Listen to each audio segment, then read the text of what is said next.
Hi, everyone. Thank you very much for being with us today. My name is Catarina. Welcome to Carl Withercust. Welcome to Felipe Duarte, Susanna Peralta, Pedro Teixeira, and also Gonçalo, who are our speakers today. It's a pleasure to have you here today with us. So this event, how much can a UBI cost and can we afford it, is part of the UBX project, a project that is financed by the Portuguese Science and Technology Foundation. It's from CEPS, the Center for Ethics, Politics and Society from University of Minho. And it's also organized by the Economics for Policy Knowledge Center from Nova School of Business and Economics, and has the association UBI Portugal as a partner. And it's through their Facebook there we are also live streaming the event. So welcome everyone who's here on Zoom, but also who's on Facebook watching the event and participating. It's great to have you here.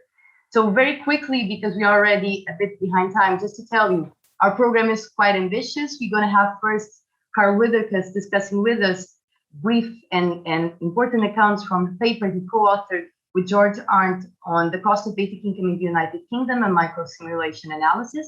I will present you Carl Withercust in a few minutes. We'll then have Pedro Teixeira, who's going to be discussing a little bit on the cost of basic income in Portugal. And lastly, we're going to have a roundtable discussion with Susanna Peralta, Pedro Teixeira, Felipe Duarte, and Carl Withercust. And it's going to be shared by Gonçalo, who's going to make sure that we are on time and that we have super interesting questions. I'm also going to be here accounting for your questions on Zoom and Facebook too. So going ahead, so as I told you, we're going to have now Carl Withercust discussing with us his findings on a paper he co-authored with George Arndt. It's great to have you here, Carl. So Carl Withercust is a professor of philosophy at Georgetown University, Qatar. He holds 2 doctorates, one in political theory from Oxford University and one in economics from City University of New York. He specializes in distributive justice, the ethics of who has what. He has published more than 20 scholarly articles and 9 books, including The Prehistory of Private Property, A Critical Analysis of Basic Income Experiments, Prehistoric Myths in Modern Political Philosophy, and also Independence, Propertylessness, and Basic Income, A Theory of Freedom as the Power to Say No. And he was a founding editor of the journal Basic Income Studies.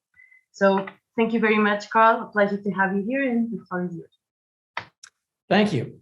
Now for the awkward moment where I begin my presentation and share the screen. So everybody gets to see me do this, that, and the other thing before I can actually start my actual talk. There we go. There we go. I'm almost. All right. A little bit of an adjustment here. So the paper is called The Cost of Basic Income, a Microsimulation for the United Kingdom. I did some work on this earlier for the United States, where I did it without microsimulations, and Georg Arndt approached me and said, let's do it with microsimulations. And he did the tech stuff, I did the theory stuff, so we're a really good team. He was going to co-present, but he was unable to come tonight, so I'm on my own, but I think I can handle it. So here's an overview of what I'm going to talk about here. I talk about the gross and net cost of universal basic income. And I talk a little about the type of tax. I'll probably skip the part about tax and benefit models in order to save time. Then I'll talk about the model that we use in order to make these calculations. And then I'll walk you through the model's cost estimates and then kind of summarize what it is you should be taking away from what we find here. All right, the most important thing to understand about the cost of basic income is the difference between the gross cost and the net cost. The gross cost is not very meaningful. The gross cost is often quoted. You will find it quoted in lots and lots of articles about basic income, but it is meaningless. It has no effect on the behavior of anyone, anywhere. It has no effect on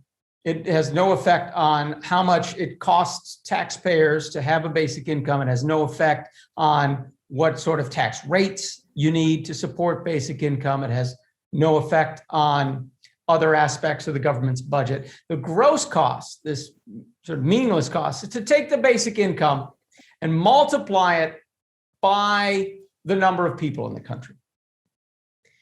The reason this is meaningless is because if you're going to have a basic income of any substantial size, you also have to increase taxes.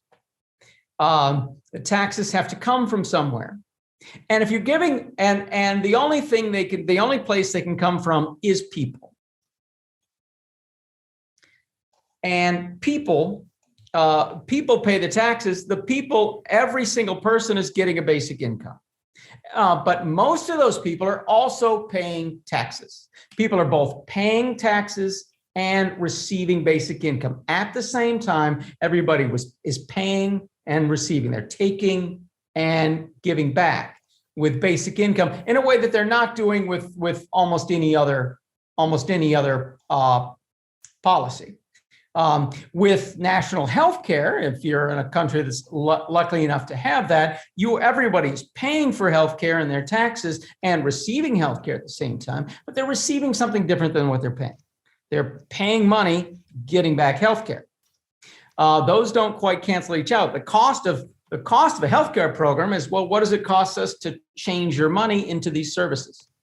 But basic income, if you're paying money and receiving money, that cancels each other out.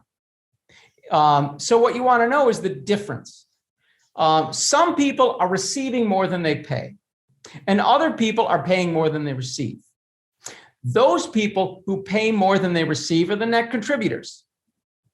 Those people who receive more than they pay are the net recipients.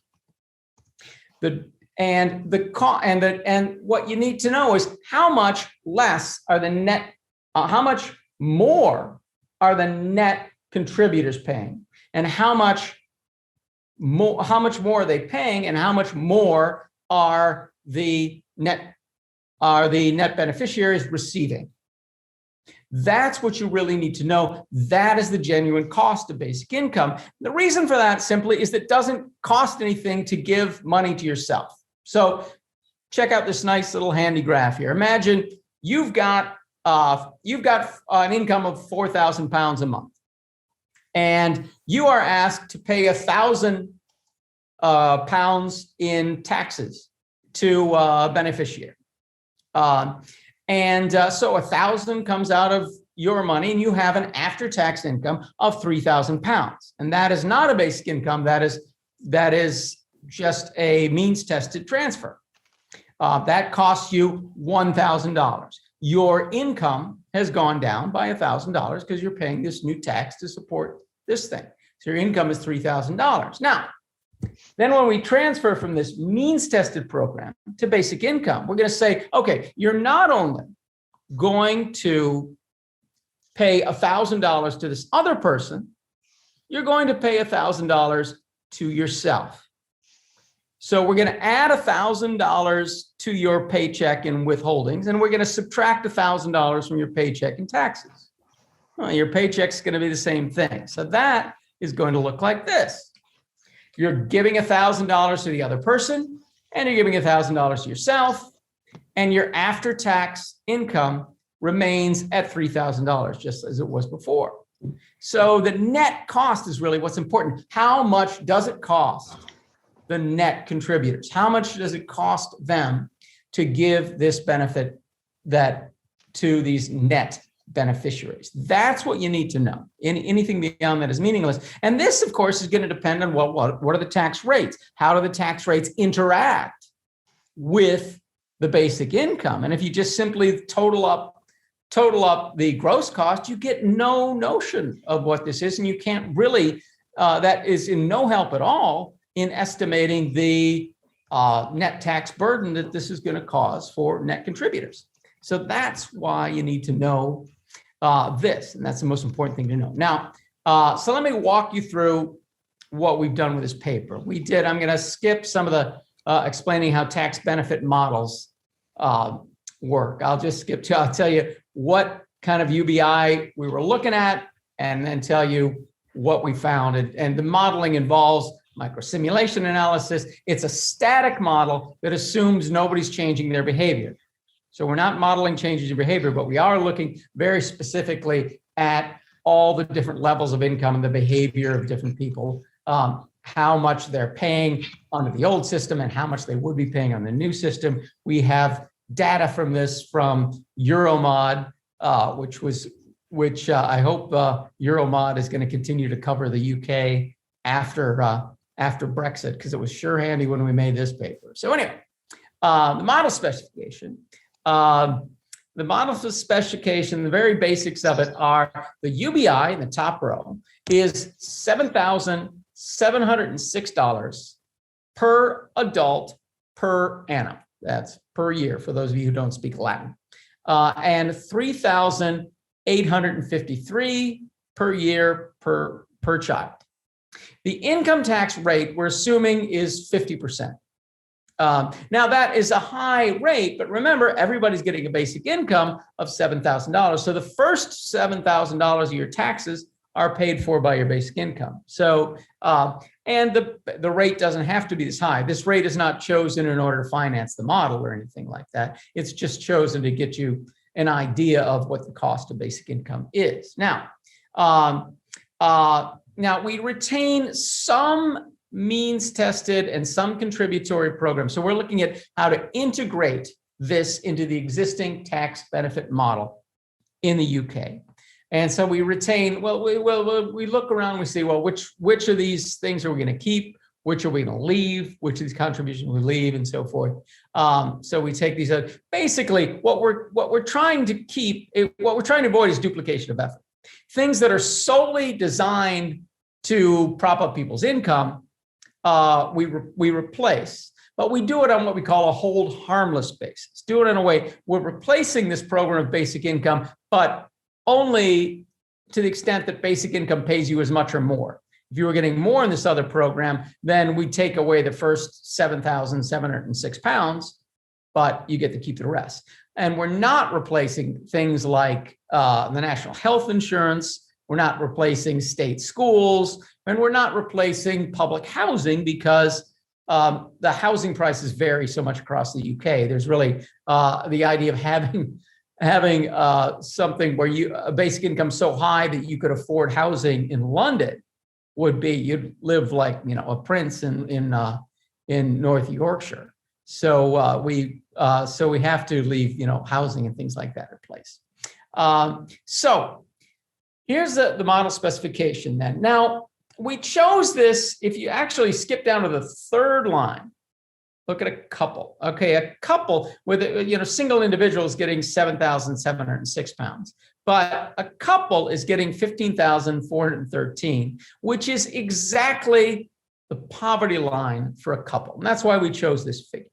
So this gets a couple out of poverty. Of course, it means that it's not getting a single person out of poverty, because the way we measure poverty, it's cheaper to live as a couple. So the poverty line is actually lower for couples than it is for single individuals. But the person with the single person with the UBI is a lot closer to the poverty line.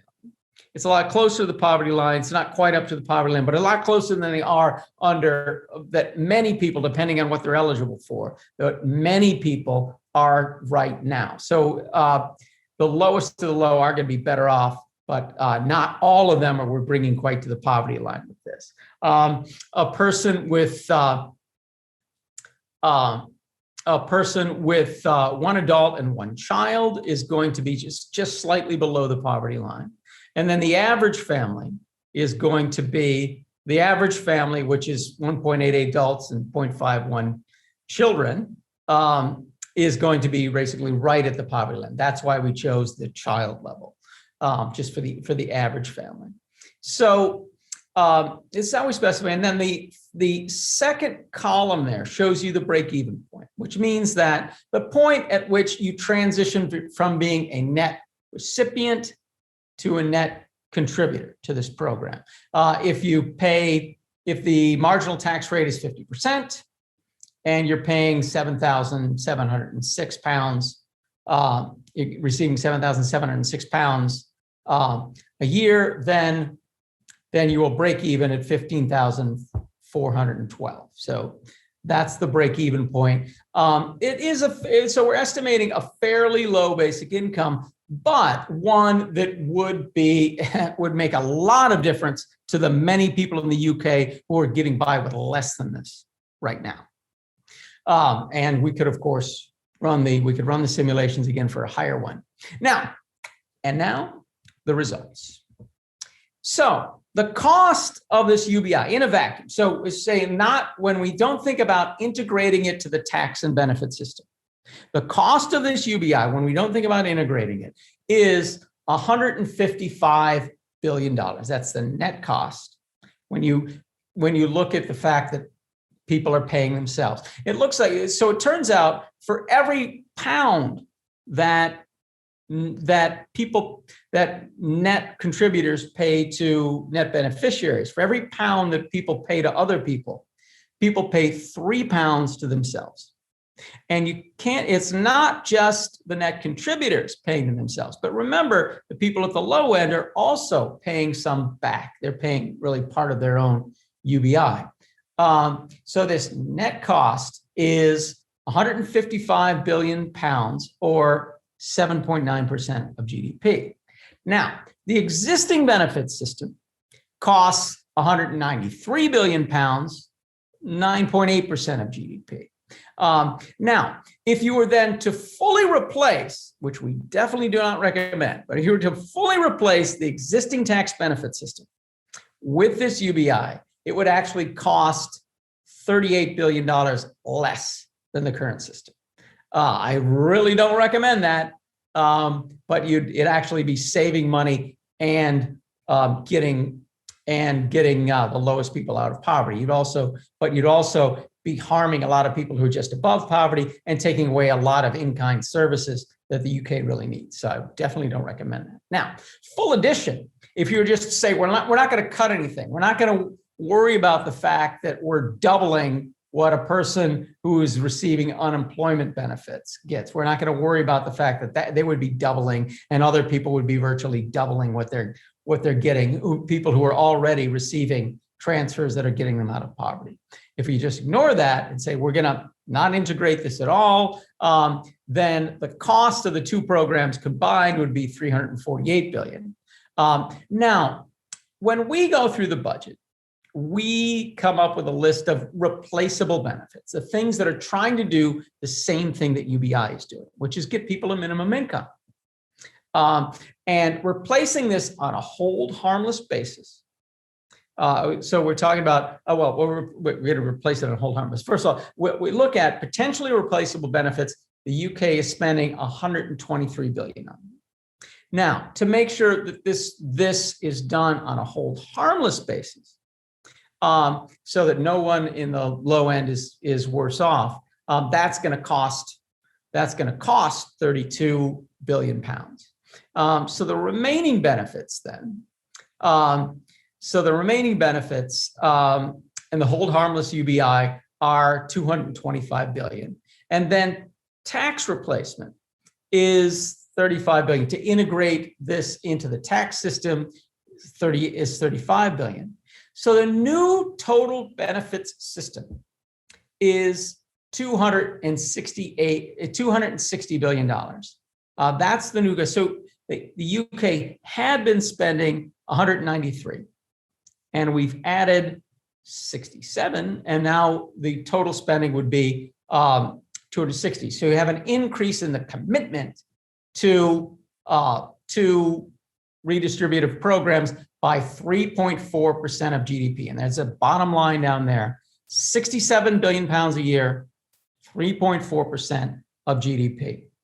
That's how much we're increasing the commitment to aiding people at the low end of the income in order to introduce this basic income. That's what it costs. Now let's talk about something. So the model results. So the static effects of this would be that poverty, the people below the current poverty line drops from 16% of the UK population to 4%. And if we made it a little higher based on a single person instead of on a couple, we could get that to 0. That would, of course, cost more.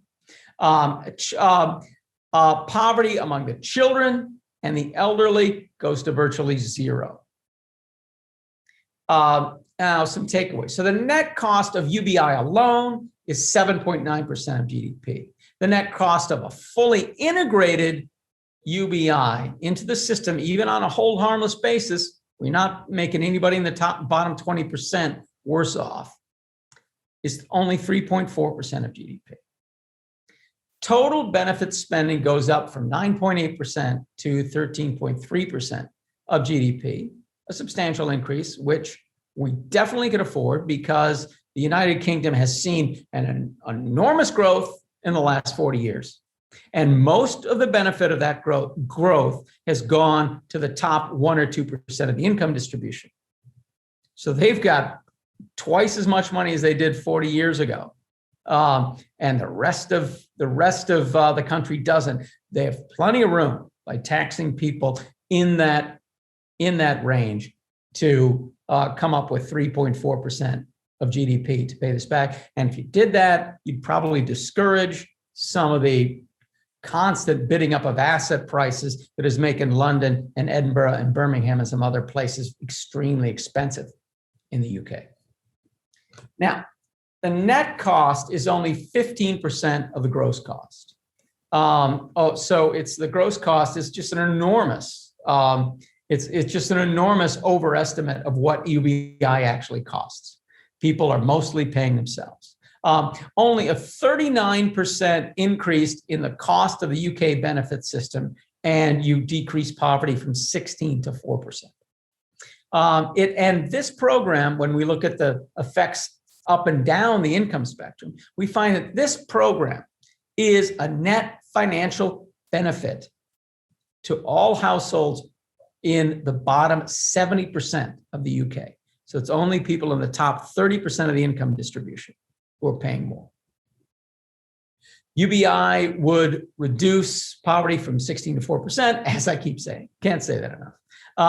And bring those 4%, and don't forget, those 4% aren't being left out. Those 4% are much closer to the poverty line than they are under the current system. And UBI would eliminate absolute poverty in the sense that it's measured in the United States. When you think about just having a certain amount, enough to get by rather than the relative poverty measure that the UK uses. In that sense, it eliminates poverty. Now, when you think about all it can do, UBI is a bargain. The cost, think about what does it cost to live in poverty? What does it cost to grow up in poverty? What does it cost to society to have so many children grow up in poverty? What does that cost throughout their lives? Because we know that growing up in poverty scars children in a way that affects them for the rest of their lives and is costly to them and to society.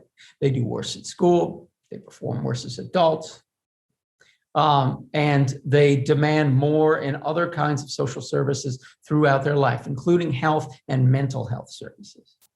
Having a mentally healthier society, how much is this worth? It's certainly worth 3.4% of GDP coming out of the pockets of people who've gained 50% of GDP in the last 40 years, or nearly 50% of GDP coming out of the top 1 or 2% who's had most of the gains of the economic growth that everybody's helped share in creating over the last 40 years.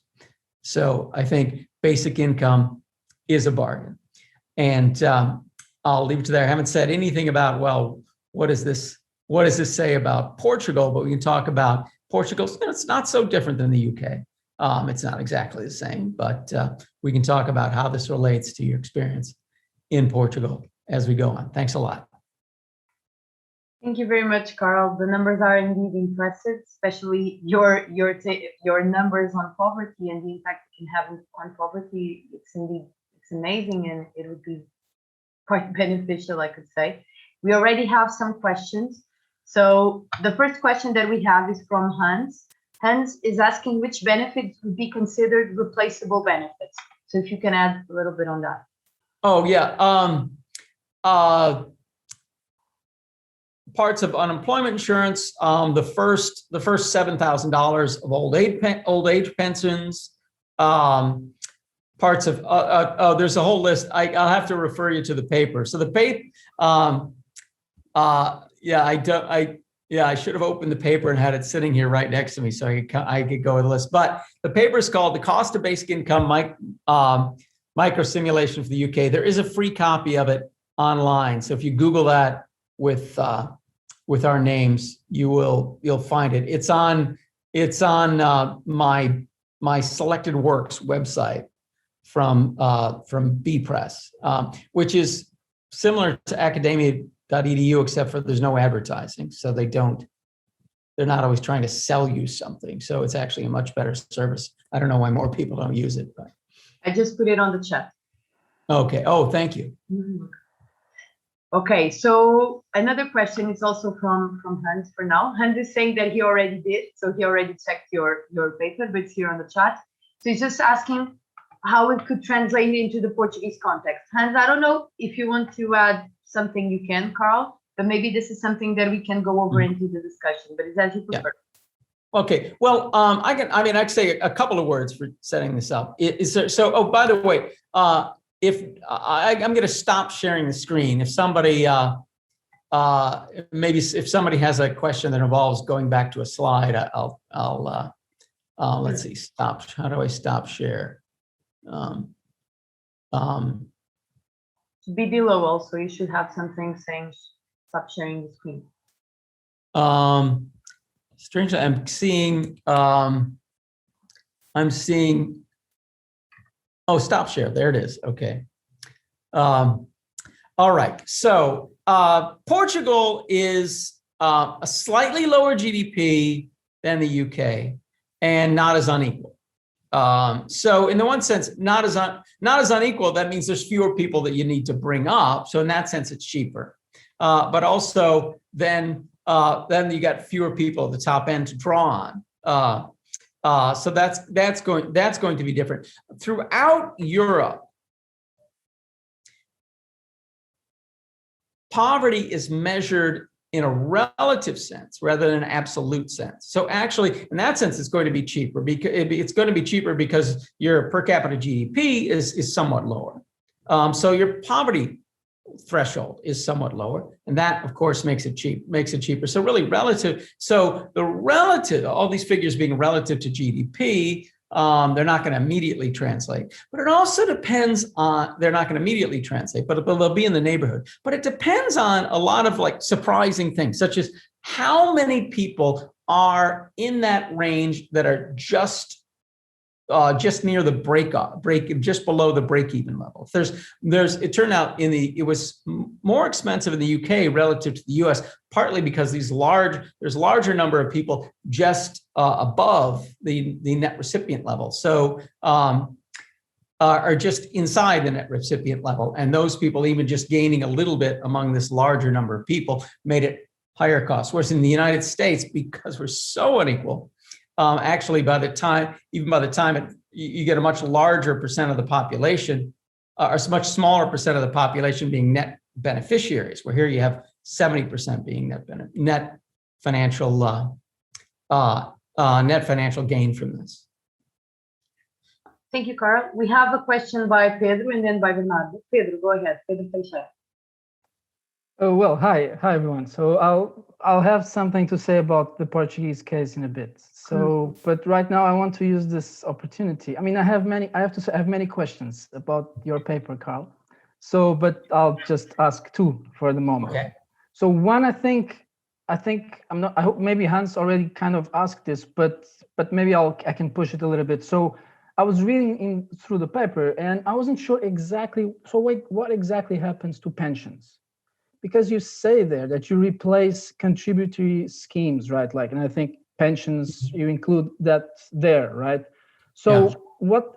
What does that mean exactly? So does that mean that, for example, if you are like 75 years old, you have worked as a doctor, a consultant in a hospital, you earned well, so you have a really good pension. Does that mean that your pension is going to be cut, probably because of this scheme? This is my first question. No. Okay. Well, let me answer. Okay. Yeah. Because that was an easy answer. Is no. Is that what it is that your first 7,706 pounds of your pension will be replaced by UBI, and the rest of it is yours to keep. So you're getting the same amount of money, just different part of it is called UBI. So that's not going. The pensions are you're not going to be taking money from pensioners. But people, can I add a follow-up? Because when in the UK, I mean, I don't know in the UK, but in Portugal, when you receive a pension, you also declare that pension as income, and you pay income tax. Mm-hmm. And so they are affected by the income tax, right? Yeah. So that's interesting. So because the UBI is not taxable, so that would actually improve their tax situation.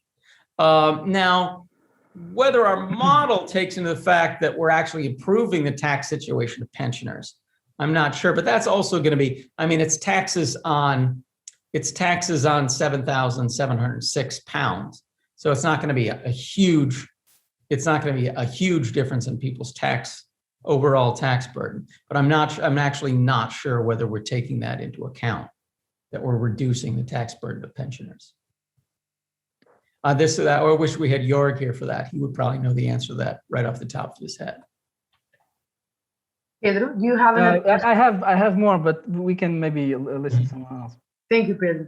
Because we have a question from Bernardo, not necessarily related with the paper in a sense, but it's probably a discussion we're going to have throughout the event, but maybe you can have your take, Carl.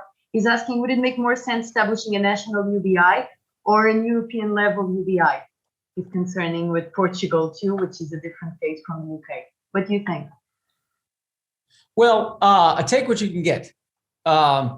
We've got to work with the political realities of the world, and we got to work on all fronts. Right now, you have people working for national UBIs across the EU, and you have people there's a referendum right now for a European-wide UBI. And you have an institute in Birmingham that's talking about a world UBI. But I think at the national level is where the political opportunity is the greatest. The European Union does not have much centralized fiscal policy. Most fiscal policy is done by the member states, monetary policy done by the EU as a whole. That's a crazy division, but that's a story for another day. There's the common agricultural policy, but for the most part, there's very little social policy that's done at the European level. So you've got political barriers to doing it at that level, even though there would be a lot of benefits. There would be a lot of economic benefits to having an integrated European-wide system. I mean, that'd be ideal. I mean, short of a world system, which would be even better, the European-wide system would be the way we go. But the place that you're expected to make social policy right now, the smallest change then is to do it at the national level and get one nation in the EU to do it. And seeing it works, seeing the positive experience that we'll have there, hopefully other nations will follow. Thank you, Carl. I have one last question before we move into Pedro's section. So Rafael is asking, do unemployment benefits follow the same reasoning as the pensions in the model? And employed only lose what the UBI covers? Yes. That's our hold harmless. Our hold harmless replacement. Perfect. Thank you, Carl. I think now we can move into Pedro Teixeira. You have more or less 15 minutes max, but if it was 10, better. Just going to give a brief account of Pedro. He's going to tell us a little bit of the cost of funding a UBI in Portugal so that we can prepare the ground for our roundtable discussion with all the participants. Briefly, Pedro Teixeira teaches political philosophy at the Otto Suhr Institute of Political Science, the Free University of Berlin, where he recently conducted his PhD on the work of Rawls, Habermas, and Horneff. From 2007 to 2019, he received a PhD scholarship by EFCT, Portuguese Science and Technology Foundation. In 2017, during his PhD, he was a visiting scholar at the Philosophy Department of Columbia University in New York. He worked as a research assistant at the Department of Finance at the London School of Economics and the Department of Economics at Melbourne School of Business and Economics in Lisbon. And he also wrote an article on basic income and how to finance it some years ago. So hopefully we'll have some more points to tell us. He just left the session, but he's now coming in again. So let's see if he connects. Pedro, can you hear us? Yes. Okay, I just introduced you, so you joined at the right time. Oh, So thanks. let's now know. Thank you for being with us today. So you have 10 minutes, 15 minutes max, but if it was 10, the better. Okay? Yeah. So so thanks. I just Sir? Right. Go ahead. okay. Can I go ahead? You can, Pedro. Yeah. Sorry. So something really quite, I mean, this is really annoying, but the reason why I didn't leave on purpose, my computer just crashed, and I hope that it doesn't happen during the presentation. So so I'm still opening the file, the presentation, and so on. So just bear with me. I introduced you. I can continue. So Pedro has been with us for quite a while. He, as I said, he has written a paper some time ago on basic income and financing a basic income in Portugal. He has probably some new ideas to share with us or to discuss freely with us. It's going to be great to hear you. Okay, so thank you. Can I share the screen, Pedro? Yes, I will. Okay. You are co-host. You can do it. You can do it now. I'm sorry. Okay. We are not tight on time. No, I'm sorry. It's just there's something I can't seem to find the. I think my computer. I didn't save the presentation. It seems. I'm really sorry. I wasn't expecting this to happen. Relax. You'll find it. It's okay. Sorry.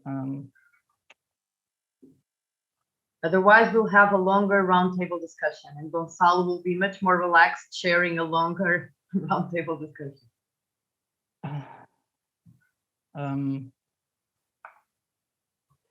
Yeah, it's not.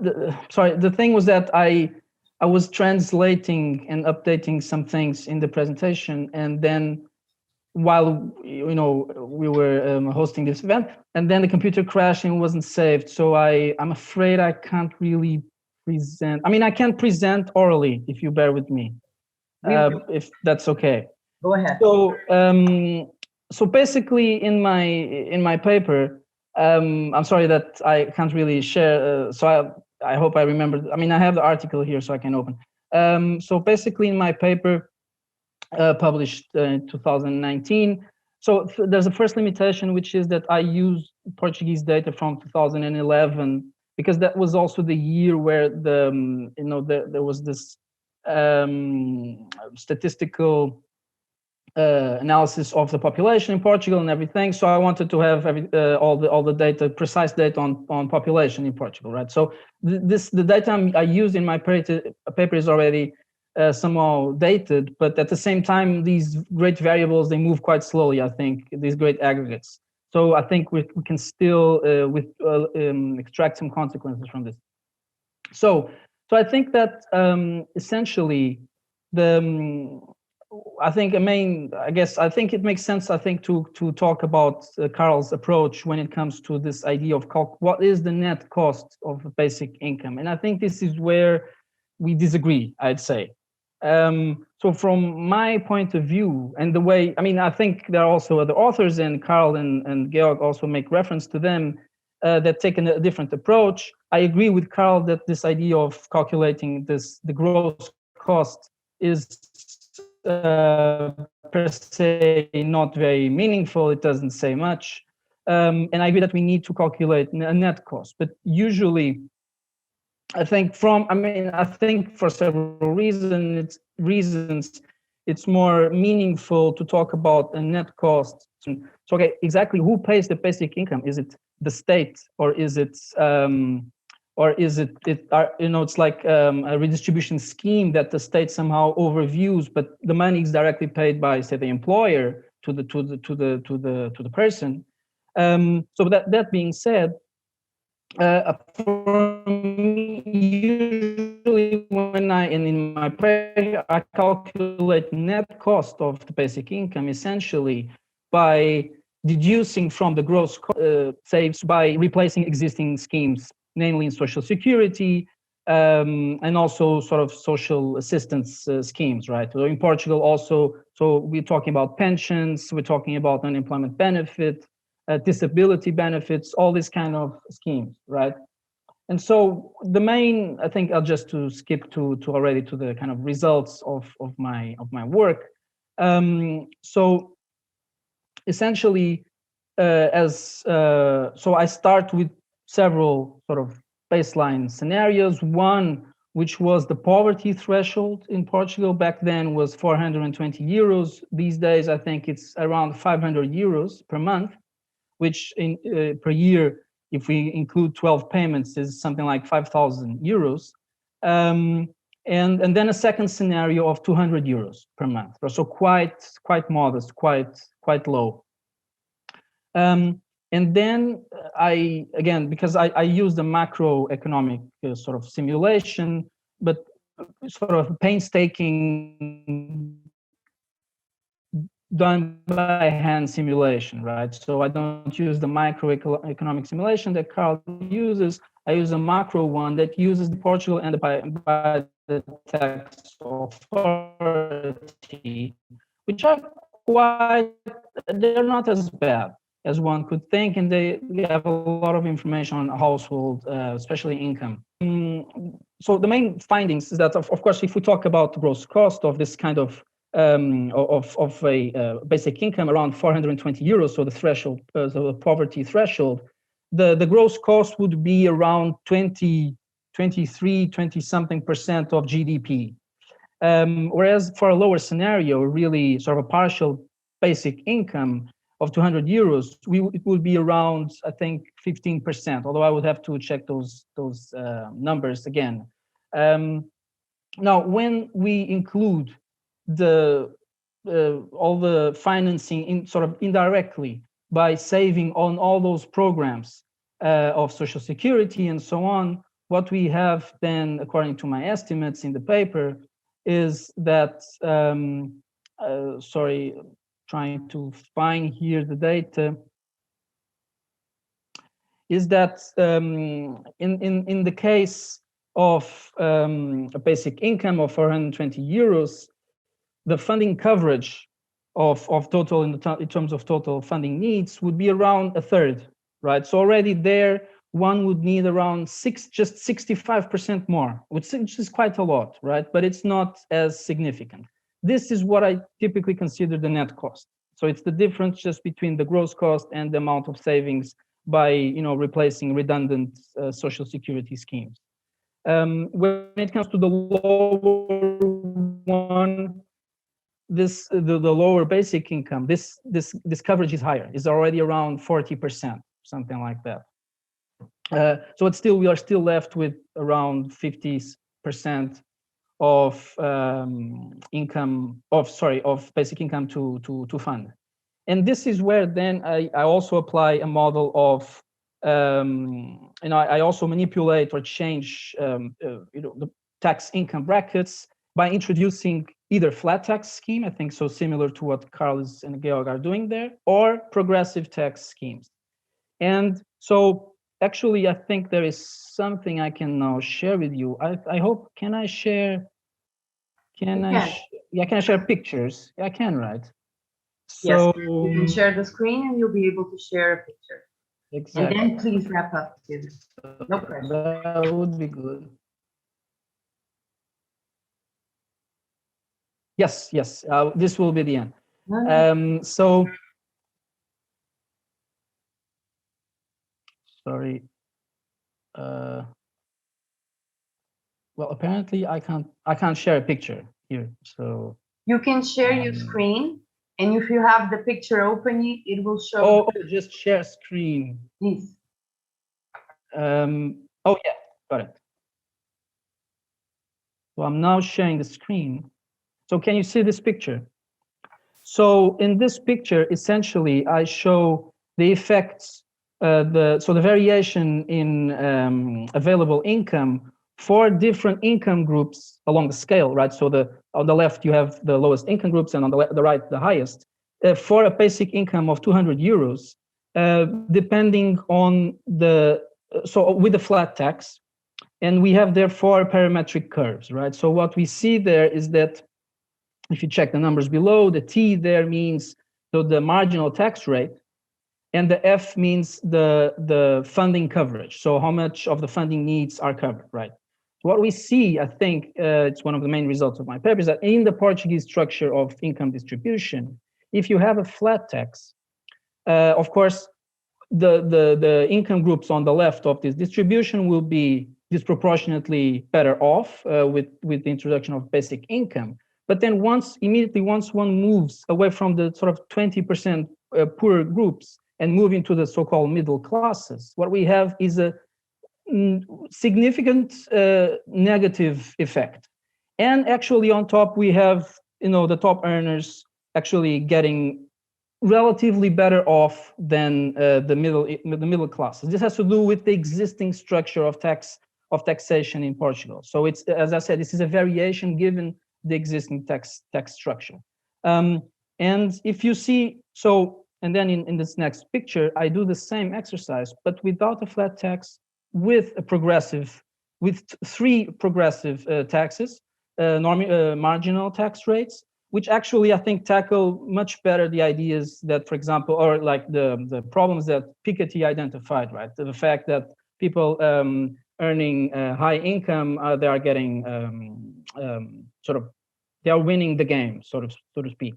And one can see here that then one can introduce perhaps models of basic income that are less detrimental to the middle classes. And I think this actually links well. I mean, I don't know what Carl would have to say about this, but I did notice that in his paper, he can only be sure that in his model, the 20% worse off will not be harmed. But what about all the 50% in the middle? It wasn't that clear for me while reading his paper together with Georg. And so what I show also in this picture and also in this graph is that in general, it's one of the main conclusions of my paper, is that still, even if we accept this idea of simplifying the tax system, it's preferable to have a progressive tax scheme, so to speak, that differentiates between levels of income. So I would say these are my main conclusions. And then on a very quick note, Katerina, I'm sorry, on this idea of a net cost. Of course, for example, in this case, this picture I'm showing here is a basic income of 420 euros for Portugal. If you see on the bottom right corner, so the curve there, the line that is filled with a marginal tax rate of 60% and the funding coverage of 80%, the 20 remaining percent, essentially, I could compute, and they would be the net cost in the way that Carl and Georg talk about net cost. Now, for me, I'm not sure if I should say from the budgetary point of view whether this is significant or not, but this is maybe for reasons that I think we can maybe discuss in the roundtable as well, or in the question. So I think I'm again sorry for this whole problem with my computer, but I hope the main results were relatively clear. Okay, thank you, Pedro. I don't know if someone wants to make a question. You have to stop the sharing, Pedro. Yes. Don't forget that. Sorry. Or even if Carl wants to make any comment. Otherwise, I'll say we'll move directly into the round table. Carl, do you want to make any comments? Does anyone have a question? We have questions on Facebook, but I think they are better for the round table afterwards. You are muted, Carl. We can start with a roundtable. Perfect.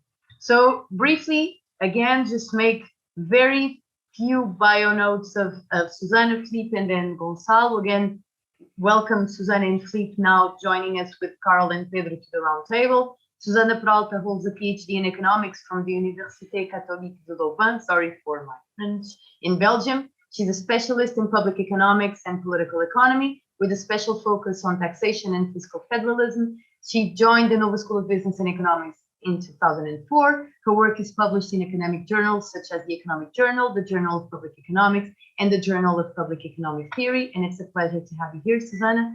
And also Philippe, a pleasure too. Hi, Philippe.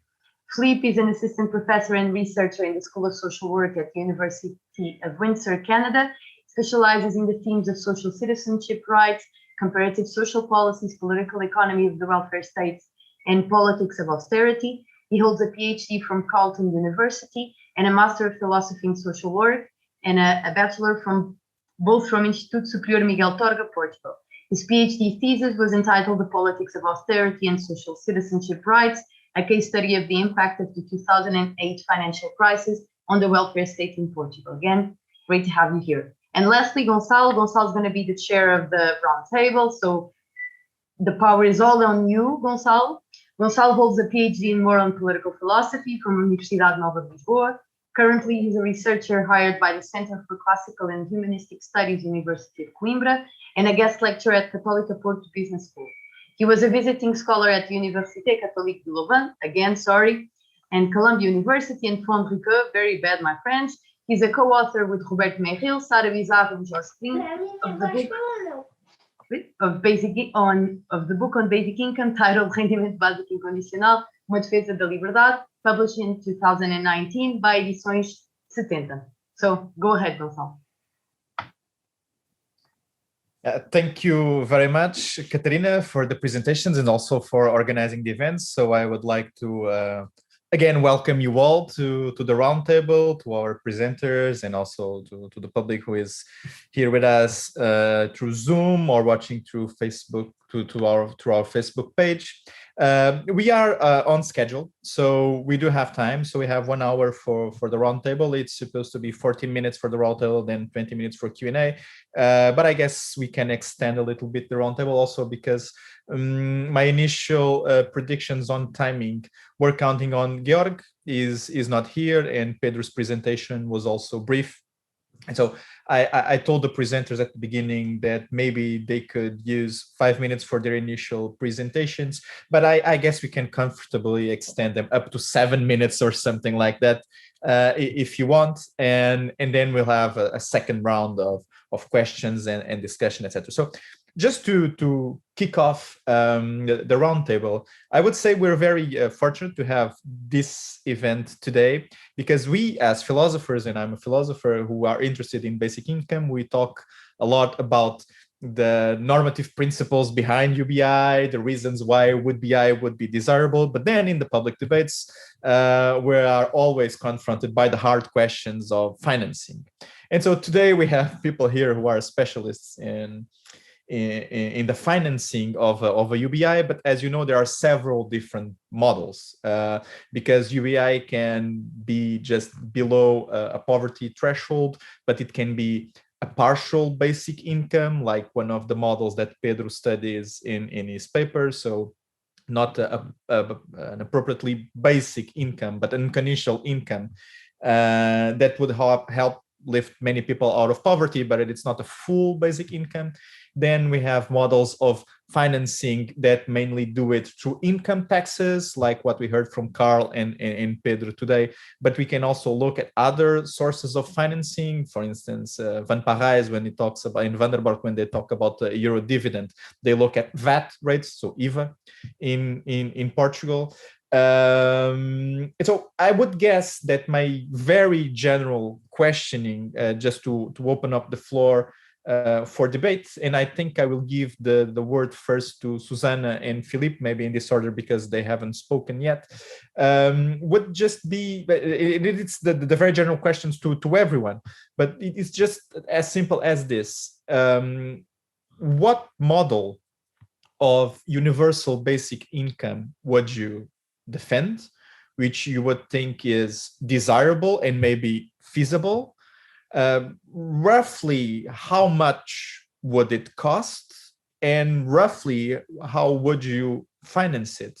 And maybe I'm curious to see what Susanna will tell us, but are you for, I mean, are you just generally basically for a basic income? Is it that some people for instance, might privilege an emergency income in the context of the pandemic, but that might think that even though desirable, a basic income might not be feasible for political or economic reasons in the long haul. So what's your stance on basic income? What kind of basic income would you support? How would you finance it? And maybe already, do you think it's more feasible or desirable at the national level, or for instance, in the context of the European Union? When the word reaches Pedro and Carl, they might as well just choose to emphasize some of the aspects they haven't spoken about yet. And then when everyone finishes off their first interventions, I'll take back the word and make some few additional questions based on what you've said on your first interventions. Okay. So Susanna, if you want, the floor is yours. Okay. Thanks a lot, Gonçalo. Thanks for having me this evening. And I would like also to thank Carl and Pedro for the very interesting and informative presentations. So I guess your first question is if I am, what kind of basic income would I like to see implemented? I mean, I would definitely like to have some sort of basic transfer that would be more pervasive, that would, go to the pockets of many more people in the society than what we have nowadays. I'm not completely convinced that one should go universal, but I think we've had this discussion before. So yeah. I mean, and again, the reason for that is that, I should say, sorry, I have a guest. I should say that I was very surprised. Oh, sorry. Wait. Okay, just give me 1 second. Judith. No, I got enough.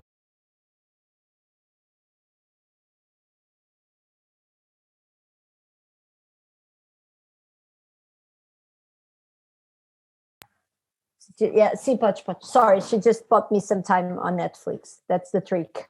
She wants to give her opinion on basic. Exactly. I was like, yes, you can.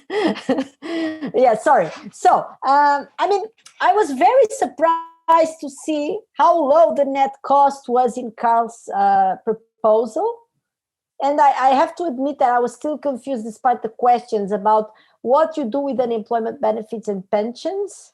Because, I think that the basic income can replace all the transfers that are related to poverty situations, but I really have a hard time to understand how they could replace unemployment benefits. I think they can make unemployment benefits less generous because that's a transfer that you receive, like an unconditional transfer, so an unconditional transfer, so it's there. But they cannot replace unemployment benefits because unemployment benefits, they are contingent on your wage, the wage that you received before the unemployment spell. And I think that the insurance part is really important. So I don't see exactly, but I may have misunderstood, by the way. And I was browsing your paper, but not carefully enough to understand all the details. So of course that's my bad. So my problem is that I found to be honest, I found your net cost really low. So from there I sort of assumed that you were replacing several transfers, which I think cannot be replaced, such as pensions and employment benefits for sure, disability benefits and sick leaves and all that. I mean, all these things have to somehow replace a big part of the wage of the people. So that's a question I have. Okay, so I mean, I definitely think that I'm not totally sure that I would want to give this basic income to just everyone in the society, unless, of course, you increase marginal tax rates at the top really a lot to make sure that almost all the euros that you give to people like myself, they are taxed away, and then I'm fine. But then, of course, I wonder if the political consensus would be there to do something like that. Yeah. So that's the thing. So I also think by that, in order to have like Pedro's computations, the baseline level for the basic income is 200 euros. 200 euros is really very low. So it's, for instance, very different from what Carl brought us here. If we wanted to have a basic income in Portugal, which would be similar to the simulation that Carl brought us for the UK, it would have to be around 1,000 euros per couple. So per pair of adults, okay? because the poverty line in Portugal is more or less 500 euros per month per adult. So that would be like more than the double of two and a half times what Pedro brought us here. And that's actually my issue, is that in a country like Portugal, if we want to go universal, I guess there's a trade-off here about if you want to go universal, then if you have to really lower the amount a lot, then I prefer to have phasing out of the thing and really, completely remove a big chunk of a small share of the population. I don't know, the top 15%, I have no idea, top 15 or 20%, and make it more generous for the people at the bottom. But of course, as Carl brought the tax part here, of course, is crucial, because that tells you exactly what part of the basic income that I get, I actually keep for myself. And that I think is really crucial. So if one wants to combine this with very high marginal tax rates at the top, then I'm very happy to go universal. Okay, so what else was your question? How could we fund it? I mean, so I tend to think, I mean, I think we do have to have a big debate about taxation at the European Union level, first of all. And I do hope that there's going to be a big push for that in, like, say, the next 1 or 2 years. I mean, I think that as soon as we get this thing going of the resilience and recovery programs, and when the Commission finally manages to issue some debt, because for the time being, I think that we really have to, I mean, politically, if you start mixing up the debt debate with the taxation debate, then it's going to be just a disaster. Because even the taxation debate, has just been released yesterday by the German Constitutional Court. So I think it's a good idea to sort of, politically, of course, I would want to see everything happening at the same time. And I would have wanted to see it happening 1 year ago, not now. I think that politically this is clever. But I do hope that once we start issuing debt at the European Union level, we start discussing a little bit more carefully taxation at the European Union level. So, of course, for a small open economy like Portugal, this would really be, a sort of a very important source of resources, because for us, it's very hard to tax sophisticated taxpayers, individuals and firms. For a small open economy, it's very hard to tax them. And and this is something that at the European Union level we can tackle. But I do think that there's stuff that can be done in Portugal. I think that it's not totally crazy to have another tax bracket, for instance, another income tax bracket. I think there's a lot of capital taxes, that there's a lot of capital income sources that are not taxed that are taxed with, like, special tax rates, so that sort of escape the progressivity of the tax system. We let go of the inheritance, bequest, and the bequest taxation, like more than 10 years ago now, 15, 20 years ago now, and that's a debate that we definitely should bring back on the table. So, I mean, I think that the country needs more resources, and that we should definitely have this debate. But on the other hand, I should say that the conditions are just not there. I mean, I find it very hard. Like in Portugal, when you say the word tax, no one likes it. So that's something that I'm very worried about. Okay, so I'll just leave the floor for everyone else. Okay, thank you, Susanna. We'll come back to some of the hints you gave for certainly in the second round of interventions. Philippe, go ahead.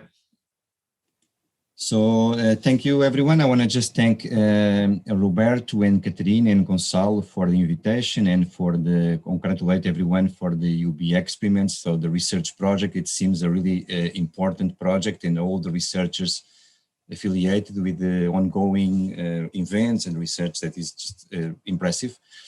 So, and I want to just thank everyone, just the panelists, all my colleagues here, Susanna and Carl, a really important discussion, and also Pedro. So I'm just to give you a context, so I'm joining from Canada. So my perspective on the basic income and it results from my experience and my being here.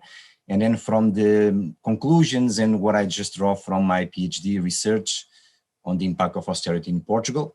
So I think it's important to place the discussion in terms of the pandemic, the context of the pandemic, the recovery.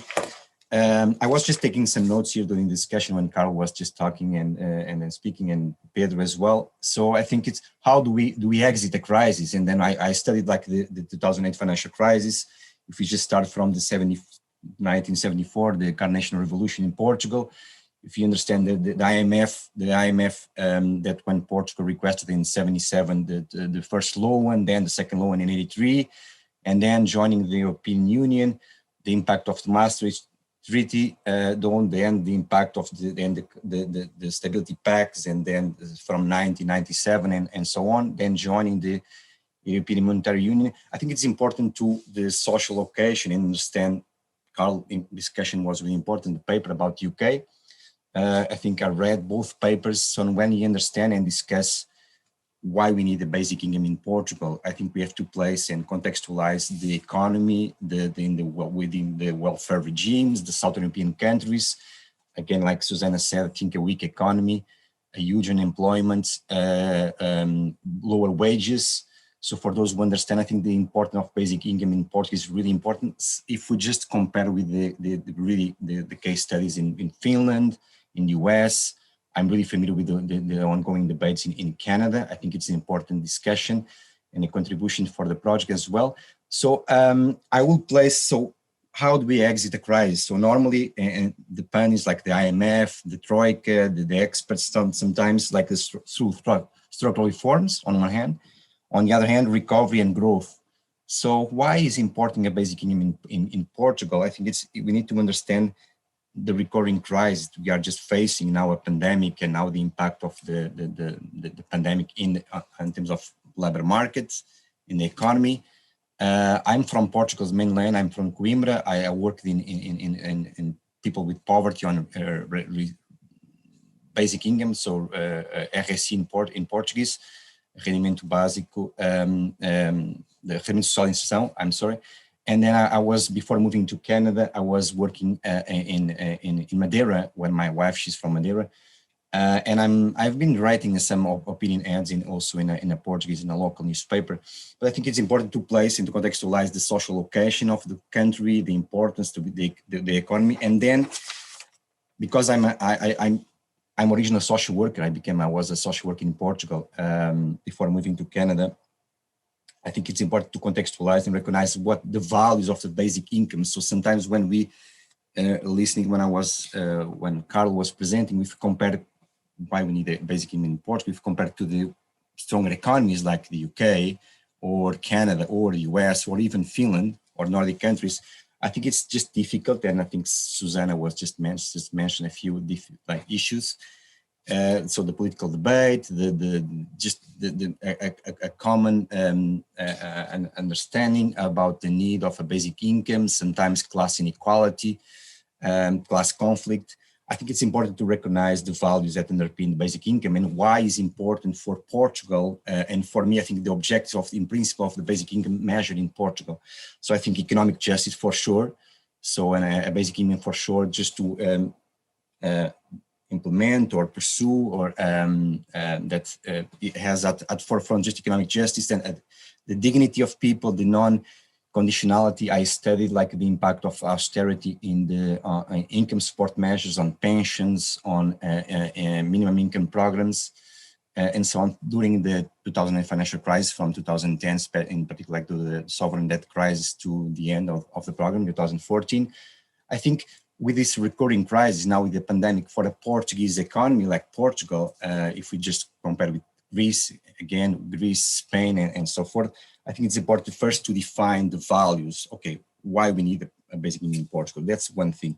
So I will try to answer Gonçalo as well. I think the ways that basic income in Portugal can be delivered. I'm probably, when I moved to Canada, I was actually against basic income because I support a strong welfare state programs from the Second World War period. But I think I became more enthusiastic with the basic income ideas and the values and all the research going on. And I think when I read also Roberto and Caterina's paper as well. So I think I'm more now aligned because during the pandemic, the impact of pandemic, I was actually making the case for a temporary basic income in Portugal, just with a short period of time, just 6-12 months, using Canada's example. I think I'm now aligned more for an income tested top-up supplement that ensures everyone meets a certain need, right? So just a certain income threshold. And in one of my opinion ads, I believe in October, I believe, or something in Jornal de Madeira, I was actually making the case in trying to explain why maybe what we call the indexante de apoios sociais, I think it's the minimum threshold for the social benefits in Portugal. I was trying to make the case for a certain value. Again, I'm not the expert on numbers on the cost, but because I'm a social worker and initially I was a social worker in Portugal, now teaching in the Portuguese political economic welfare state and social policies in Canada, I think it's important. So the universal basic income, I'm totally in favor, but I think like Susanna just mentioned, I think it's just difficult to make the case for that because it's just difficult to fund. There are different policy options. I'm more in favor for a benefit from the 18 to 64 years old, 65 years old, based on family income. It's one option. Maybe another option is benefit for all adults, 18 and plus, based on a family income. And third, I think it's the universal basic income idea. Just any individual will just the basic income will be provided to everyone 18 or plus or older, right? So I'm not sure if I have more thoughts, but where this money is coming from, probably we can have a discussion about different sources of funding, eligibility criteria. I think we have to ensure also that if we just deliver through the tax system, like in Canada, we have to ensure that all people, the program is accessible to everyone and to the most vulnerable. Sometimes they don't feel taxes. So if we just use the tax system, I think we have to make sure that, so I was in 2010, 2011, 12, I was working at Caritas in Funchal and then attending people on lower wages, collecting just food, and then also working in Câmara de Lobos, one of the poorest regions in Portugal. I think it's just difficult. I witnessed like the impact of austerity in some families. So we don't need to replace or eliminate like the minimum income program in Portugal. I think if we have a top up, if you just say, okay, that's the minimum thresholds, 2 times like the index, like the IAS, like for example, that's what I was writing, I wrote in my op-ed for the 2021, the IAS, it's 438 euros 0.81. I think it's the same amount that was in 2020. I was actually making the case for 2 times the IAS. Well, it's an ongoing discussion. I have more ideas here for funding resource, but probably I will leave this for the next questions. Okay, thank you, Gonçalo. Okay, thank you very much, Philip, for your initial presentation. Maybe before I give the floor back, maybe I'll do Pedro and then Carl, just to follow the order of presentations in reverse order. Maybe I'll introduce already some different questions because much of my initial questions, I think Carl and Pedro already answered more or less when they presented their models. And so what I'll do is just to focus on a set of different questions, and Carl and Pedro can speak about what they want, but this will serve as a stimulus for their interventions and also for the second interventions then of Philippe and Susanna. Okay, so I would like to maybe come back to the discussion on sources of funding and national versus supranational versions of UBI. Also taking into stock the difficulties and challenges that both solutions, that is funding UBI at national level versus funding it, for instance, at the European Union level, can bring to the discussion in terms of political feasibility, acceptance both of member states and populations, etc., etc., etc. So very concretely, what I am wanting to know, for instance, from Pedro and Carl, is why exactly did you choose in your models to really focus on financing coming from income taxes? Is it because it is more or less easier to think about it because we have a lot more easiness to make progressive income taxes versus, for instance, consumption taxes like the VAT, which is more or less blind because food will cost the same amount of money to a poor or to a rich person. Because one of the objections, as you know, that we find when we present a model of financing of a UBI through income taxes, we have the reciprocity objection, because if this implies a large redistribution of money from the middle class and the rich people to the lower income classes, some people will say that some people will be working to pay their lives and also the expenses of other people. So some people will be explored by the others, etc., etc., etc. And so I would like to know what different sources of funding would you consider desirable to fund the UBI if this would not be done primarily through an income tax. And then coming back to the supranational discussion, I would like to pick up on what Philip said about the impact of austerity in a country like Portugal. I would say that for a country like Portugal to think about the UBI, either we would have to be out of the Eurozone, or the rules of the Stability and Growth Pact and the Fiscal Compact could not apply, because we are at 130% of national debt compared to GDP. We are supposed to abide by the rules of the medium-term goals of having 60% of debt by 2030 or whatever. We have to keep the budget under control, etc., etc., etc. And so I'm really struck by I would say, mildly utopian vein that this discussion assumes when we have to live and abide by the Euro's rules. And so one of the things I like to do is to frame this at the European level, like Van Parijs and Van der Bok do when they propose a euro dividend or something like that. I would like to ask you, Carl, Pedro, and also all the others, wouldn't you think that at a strictly economic level, it would be easier to implement this within the Eurozone as a whole? For instance, if we decided to more or less harmonize the social welfare systems of the member countries of the Eurozone, and if the largest difficulty to do, in also taking into account that, before the crisis, the Eurozone had a superavit taken as a whole, okay, because Germany compensates for the countries who have deficits, etc. And if the main obstacle to doing this is just not sheer political obstacles, because if they don't want to mutualize debt, or if there have been significant impediments to mutualizing debt within the Eurozone, etc., if Social Security is still a competence of the member states and not the European Union, etc., and if there are so many political impediments to, building a true solidarity between all Europeans, is this obstacle not mainly political and not economic? And are there ways to overcome this? So this is a general group of questions, and sorry if I was long in my comment, for also the first round of Pedro and Carl, and also the second round then of Philip and Susanna. And so I'll shut up for a long time now, and I'll give the floor to Pedro. Okay, thank you.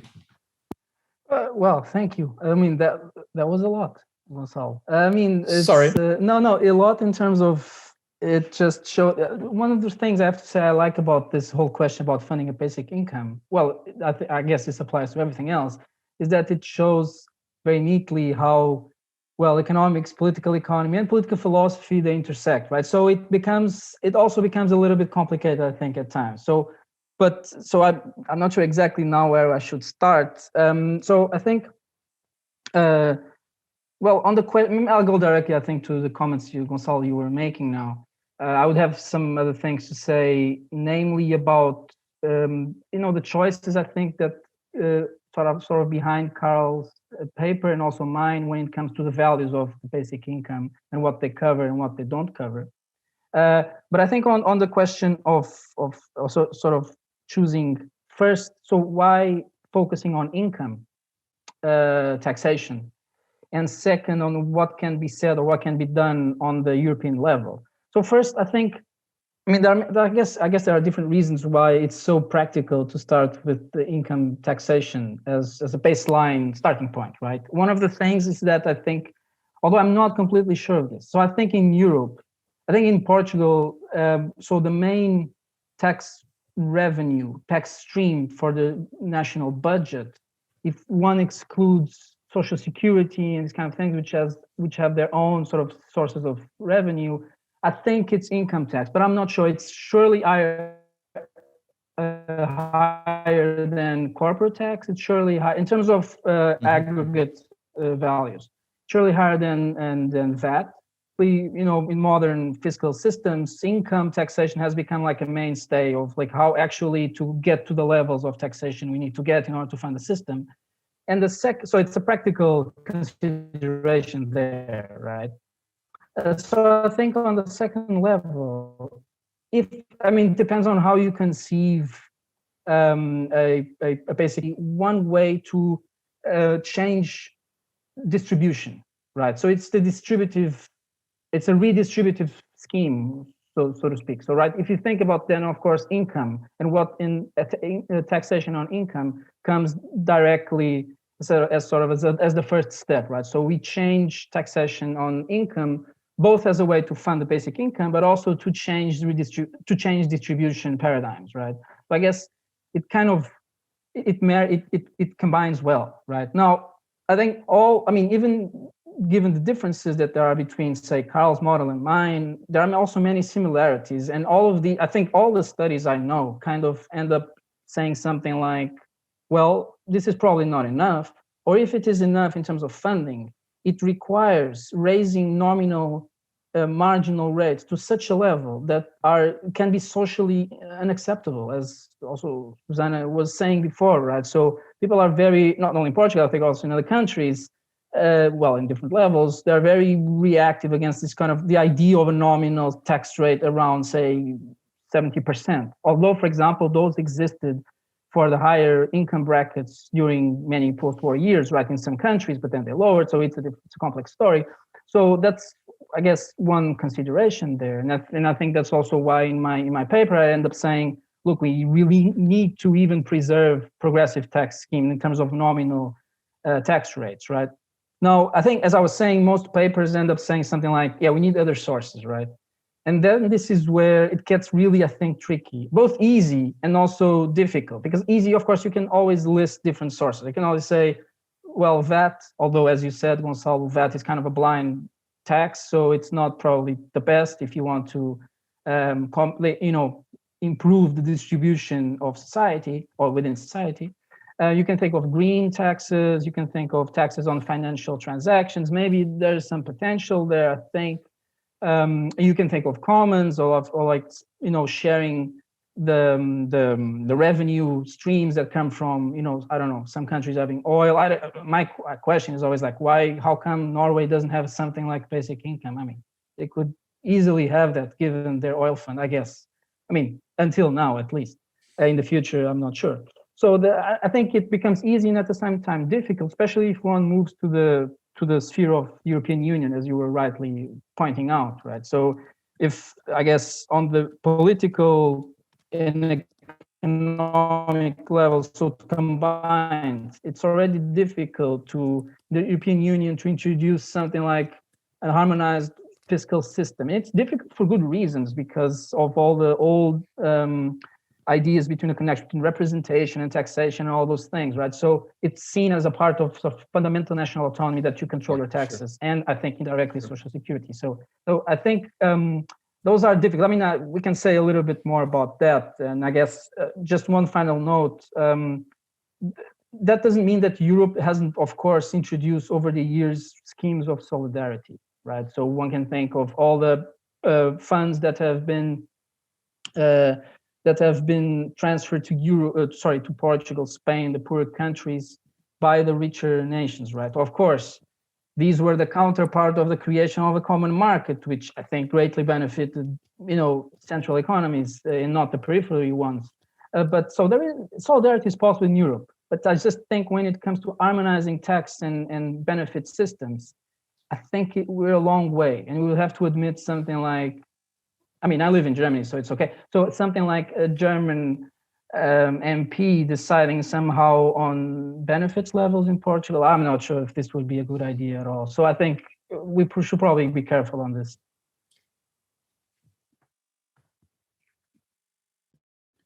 Okay, thank you very much, Pedro. So I'm going to give the floor to Carl, and Carl, of course, will speak about what he wants. But I'll just remind you that Susanna raised a few questions and a few doubts on the model and what really happens to pensions and how is the net cost apparently so low comparing to other estimates that are done for Portugal, etc. And so if you want to take the opportunity, Carl, to address some of these doubts and questions, feel free to do so. Okay. Yes, Carl. I'll address her questions and yours as well as there's time, and maybe talk about some of the things Pedro said if there's time. Susanna asked, why give UBI to everyone? You give it to everyone, not because you want the wealthy to have it, but because it is better for the least advantaged if we give it to everyone. It's better in a couple of senses. One is it creates solidarity. There's no stigmatization. Everybody gets it. You're nobody special. You're not those other people who get those benefits. Oh, let's cut that. Once the UBI is in place, if we cut the UBI, we're all going to lose our UBI. And they say we'll get lower taxes because of, well, we'll see if that happens. So you get everyone on your side and some solidarity and some respect and less stigmatization. But also, it is simply better for you on a day-to-day basis. There are many people with undiagnosed, unseen disabilities who aren't getting the disability that they should have. There are other people who are eligible for conditional programs who are being treated like criminals every day. Looking over, you really do this? Did you do this? Did you do that? Did you fill out this form? Are you ready? We're getting rid of these sorts of things. And it is better to give it to everyone because people have emergencies. The basic income is always there. You don't have to call somebody. You don't have to fill out a form. Every day, a little bit of that basic income is coming into your account via direct deposit. So let's say that you are a mother with 3 children, and you are married, and you are the full-time caretaker of these children. And your husband makes a lot of money, so you're not eligible for any cash programs, and we have a conditional system. You are married to this man who makes a lot of money. You do not work outside of the home. And one day you find out that your spouse has been abusing these children. So you flee the house and you take the children, you go to a shelter, and you have no money because all the money is in his name. And then you have no money. What are you going to live on the next day? So you have to call somebody and say, I should get money. I'm eligible for programs because I left and they say, well, it says here that your taxes last year, you made 100,000 euros last year. You're not eligible. Oh, but I left him. Oh, can you prove you left him? Now, do you really want a woman with her 3 kids fleeing an abusive husband to have to go and prove something? To make her go at this time, the day of the crisis, she has to go and prove something and then wait for approval and go all of this time without getting the money until she meets the approval and see all these people treating her like a criminal before she gets it, or to have a basic income that is everywhere and always there that she can rely on in her own account. That is why we have a UBI for everyone. That is why you give it to the wealthiest people. And the other answer to that question is why not? Why not give it to the wealthiest people? Well, it would seem like it would cost more, but in fact, it doesn't cost a cent more. You mentioned higher marginal tax rates. It does not create higher marginal tax rates. Let me get an illustration. So suppose the government tomorrow added to your bank account and subtracted it. You say, okay, we're adding to your bank account €1 billion. Oh, and we're also taking from your bank account €1 billion in taxes. Same day, we're just adding $1 billion, subtracting $1 billion. You wouldn't sit there and say, wow, great, I have $1 billion. This is fantastic. Nor would you say, oh, this is terrible. I have to pay an extra $1 billion in taxes. What you would say is, these two things cancel out, and this makes no difference to me whatsoever. It makes no difference to you, nor do they have to tax anyone else to do this. They don't have to tax you or anyone else, so it doesn't affect the marginal rates of anyone else. You just paid your own taxes in a lump sum. And this, of course, this is what happens with the first $7,700 or pounds in the example that I gave, or the first, this is what happens with your basic income, is that once you get to the break-even point, you've paid your own basic income, and nothing else above that is affected. So it doesn't cost anything. And as a matter of fact, it is easier to administer because you don't have to continually find out how much are people making, what programs are they eligible for. So it's actually simpler to administer and costs the same as a means-tested program. So UBI is a far better model. Now, that's why you give it to everyone, and something about why it doesn't affect the marginal rates. Now, why is the net cost so low? Well, the net cost only about, I think it was 97 billion of that net cost was in savings from was something like that, was in savings of other programs. The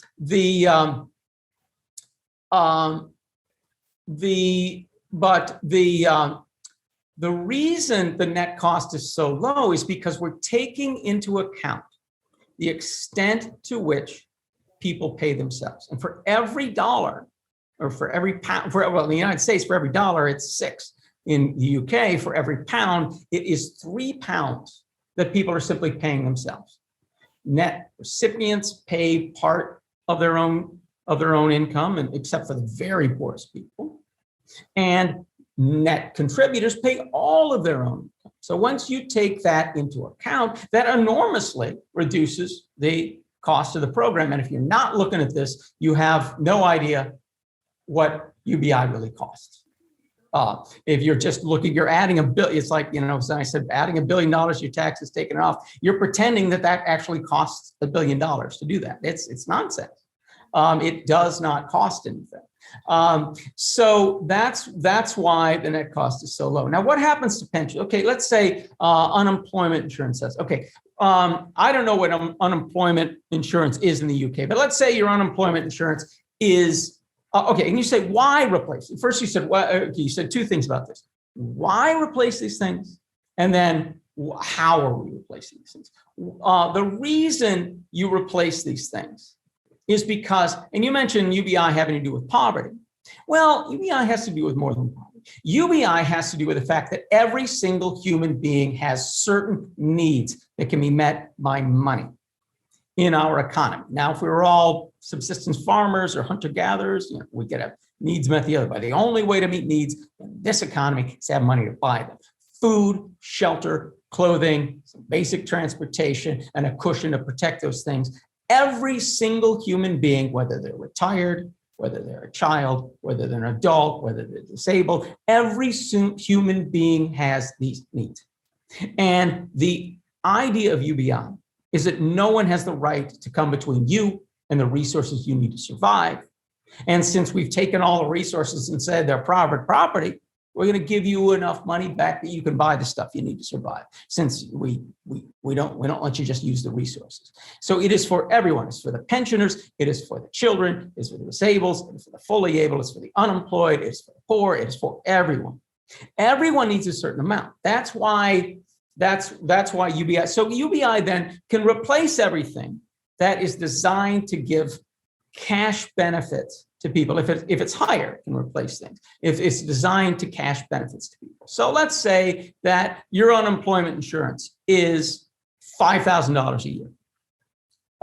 Then UBI would essentially top that up to $7,700. So you get you can consider it two ways. You could say you're getting your unemployment insurance of $5,000, and then the UBI is £2,706 on top of that. Or you can think of it is that your unemployment insurance goes away, but you're getting £7,706 instead. So you've actually got a raise of £2,700. You could think of it either way. Now, let's say your unemployment insurance is higher. Let's say your unemployment insurance is $10,000. Well, then the UBI is going to replace the first $7,700, but the rest is going to be made up by employment insurance. Employment insurance there is topping up UBI. But we're trying to avoid, by having this hold harmless replacement, is we're trying to avoid saying, okay, we're going to take a person who's getting unemployment insurance of $10,000 and then bring them up to £17,706. That's not what UBI is about. It's not about doubling the income of pensioners or people on unemployment insurance. It's about making sure everybody gets to a certain minimum. So that's why we are partially replacing these programs. We don't want to hurt people who are near the bottom, but we also don't necessarily need to double their income. Now, we could talk about maybe unemployment insurance and these things shouldn't just be topped up, but they should be a bonus on this. Okay, we could do that. That would make a program a little more expensive, but than what we've estimated. But it's not going to be as expensive to simply just adding this to UBI and doubling the incomes of a lot of people who are already at receiving poverty level benefits from the existing system. Okay, so that is Susanna's questions. Now, Gonzalo, why? Sorry, Carl, yeah, if you could be brief, like 1 minute or something like that, 1 minute and a half, that would be fine. Okay, thank you. You're right. Why income taxes? Just for simplicity. Reciprocity. I don't think the reciprocity debate holds water at all. We took the resources and didn't pay for them. We took the resources, gave them to the rich, and didn't pay compensation to anybody else. That's not reciprocity. What source of funding do you think is best? I would say from what Pedro said, Pedro has this good graph where you've got the effect of a flat tax, and you see how it gets higher at the end. You could make that up by making the income tax progressive, but actually there's some problems with that, because once you make it progressive, you often have to bring in tax deductions, because a highly progressive system can be unfair to somebody who has a lot of expenses. At flatter tax, it's easier to do it with no deductions. But also there's some equity issues. Well, what about somebody who has a really high income for a short time in their life? You're treating them differently than somebody who you're treating the same as if they had the high income the whole time of their life. So so you bring some equity in there. So what I would prefer to have a flat tax, but supplemented by some of the taxes you mentioned, such as a wealth tax, such as a land tax, such as the federal banks, the federal central bank, instead of acting like the servant of the private banks, actually started acting like it was selling them a service and started making, instead of the central bank assumes the risk and the bankers get the profits, that the central bank is going to insist on sharing some of those profits from the thing. That would be the end of a huge giveaway to the banking sector. All of these are great sources of revenue that are going to could make up for what he's showing there, that the income tax itself is not so progressive, it's flat at the high end, but you could make that up with these other taxes. Okay, I'm sure I'm over time, even though there's a lot more here to say.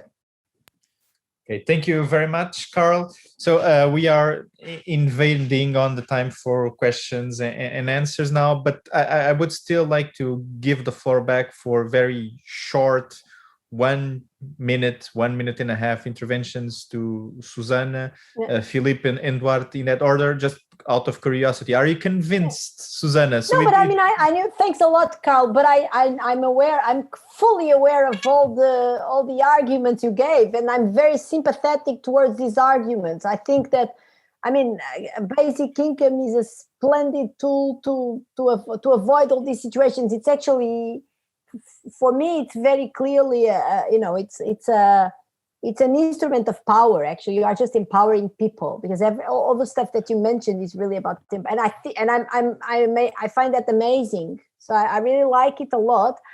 I just think that there's still a trade-off. So I have to say that I'm a bit lost with the fact that you say, I don't understand how you wipe out the £7,000 without increasing marginal tax rates. That much I really don't understand. I mean, if you just make it lump sum, but it's still, is it like a lump sum? I didn't get that part of the design. I'm sorry. But nevertheless, so I understand very well the concept that, that you can just give the money to the people ex ante, because if they need it, it's going to be there. And then if their income is sufficiently high, if with my marginal tax rate alternatively, or with your break even that I really didn't understand how that differs from a high marginal tax rate, then you take it back. So, but again, as I said, if we are ready to take the marginal tax rate up to 70 or 80%, which, as I guess Philippe or Pedro said, is something that was used, that was there in the 70s, certainly in the United States and in the United Kingdom, then I'm very happy to take in the full-fledged unconditional basic income. Otherwise, I do think that there is a trade-off, because unless the marginal tax rate is very high, the very rich will keep part of that income, and I see a trade-off there, because those euros could still be spent, in people with lower resources. But I'm fully, I think that I'm very, of course, I understand your point of the stigma. I just wonder if one can tackle the stigma by making it almost universal. But, if you avoid the top 15% of the income distribution, I think the stigma is already going to be, the stigma is there because nowadays we have like very tiny transfers, very conditional, all this bureaucracy, all this going into people's privacy, asking all these questions. I'm fully against it. So I think that I'm very much in favor of the unconditional, actually. I just not sure that it would be universal, I mean, again, there's a trade-off. So I'm not sure. I'm still not totally convinced. I think there is a trade-off there. Yeah. So, but I was. I mean, all your arguments. I've been through them, and again, I'm very sympathetic. But I don't know, actually. I mean, could it be that politically, if one goes, for instance, in the direction that Joe Biden just did, which is, have like a sort of phasing out, so it's not the same amount to everyone, but that's also the case with your proposal, and just give it to all the families with children, which of course, raises issues as well, because I don't think that people that don't have children, they are also part of the society, and they should be entitled as well.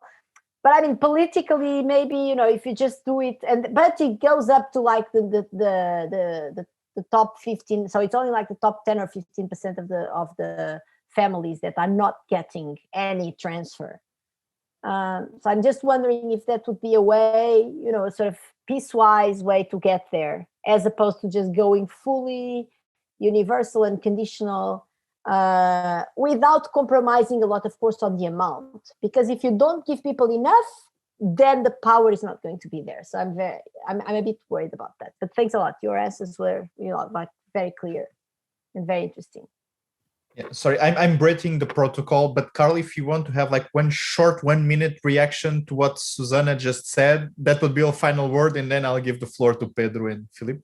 Well, there's a mathematical proof that that a basic income doesn't affect your marginal tax rates any higher any more than a means tested negative income tax. It's by Liz Fuchsman, and I can't remember the name of her co-author. But it involves a lot of calculus, but it's simply, it's just mathematically certain that it's Okay, so you just make it deductible. Yeah, I understand. If you make it like a negative income tax. Well, no, it doesn't. No, it's not that you give it to everybody. I But understand that. I understand that. But then yeah. So they're paying and receiving at the same time. You got to calculate how these cancel out. Yeah, and Charles Clark estimates that the United States could fund everything that it's already doing, plus a basic income, with a flat marginal tax rate of 39%, which is 2% higher than our highest rate right now. And so no, it doesn't take a ridiculously high marginal tax rate to finance basic income. Okay, thank you, Carl and Susanna. So I forgot the order now. I don't know if I should give the word to Philippe or Pedro. Maybe to Philippe, then Pedro. Is this it? So, sorry. Yeah, Philippe, go ahead. Short intervention on the grounds.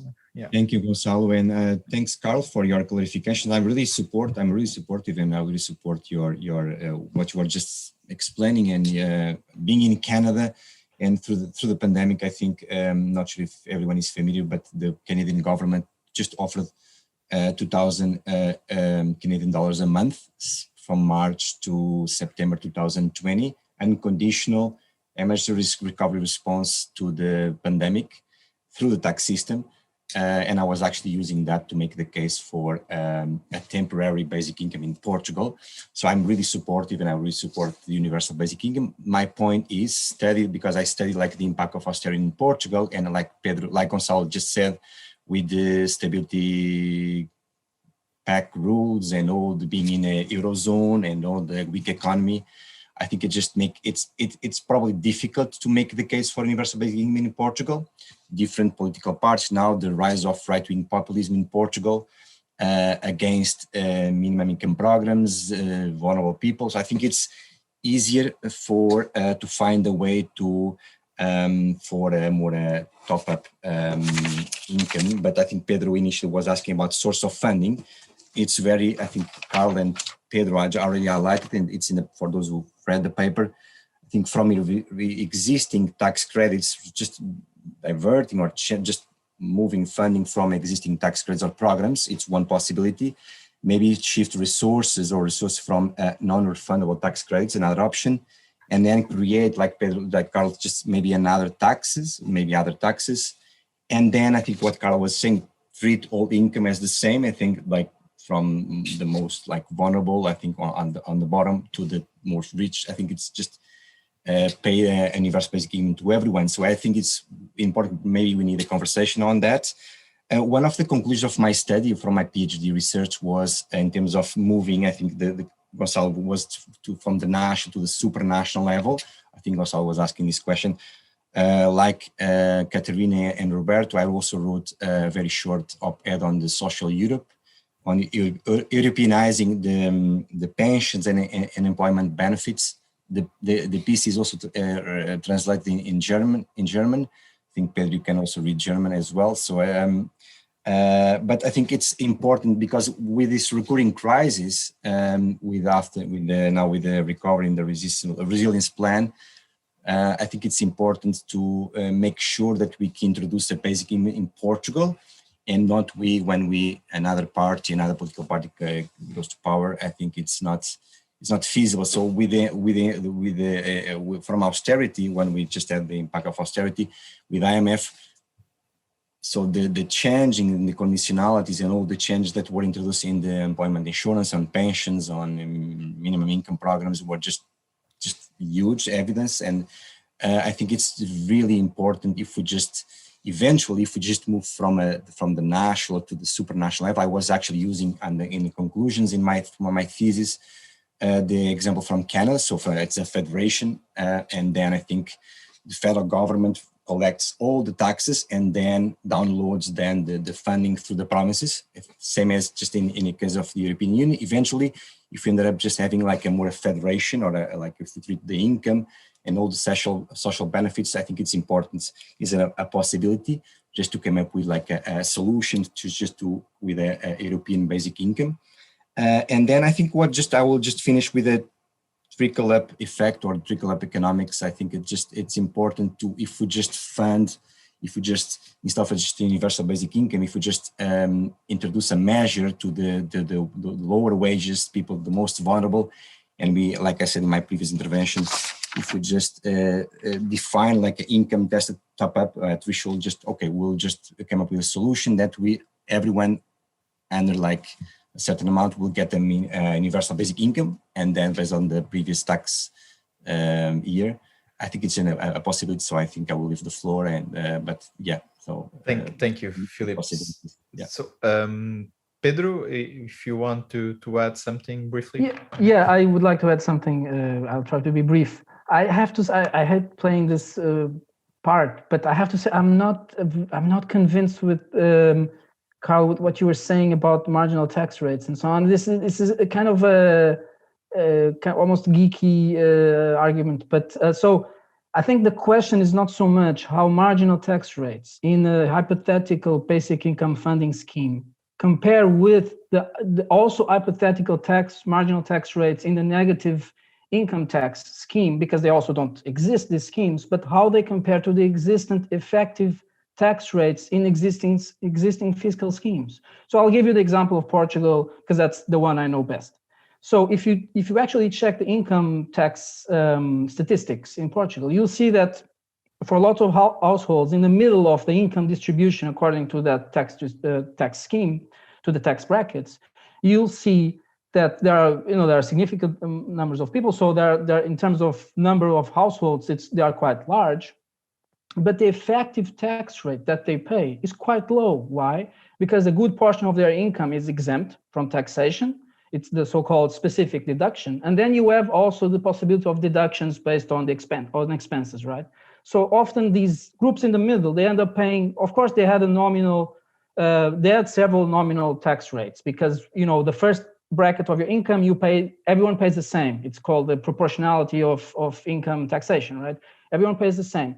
And maybe people maybe earn, like a household that earns 40,000 euros per year gross in Portugal. Maybe they'll pay an effective tax rate of, say, 10%, even if they should already, the higher nominal tax rate that they already included in, at least partly, is maybe 30%. But when you put everything together, exemption, everything, they pay quite low. Now, if you now turn this into a basic income scheme with a flat tax rate, a nominal one of, say, 40%, the only thing that affects this tax rate is the basic income itself. So of course, the effective tax rate will be progressive. Why? Because if you earn very little and you pay a flat tax rate on your little income, but then you get a good basic income, you might even get money back. So you're effectively not paying effective tax, right? You're getting money from the state.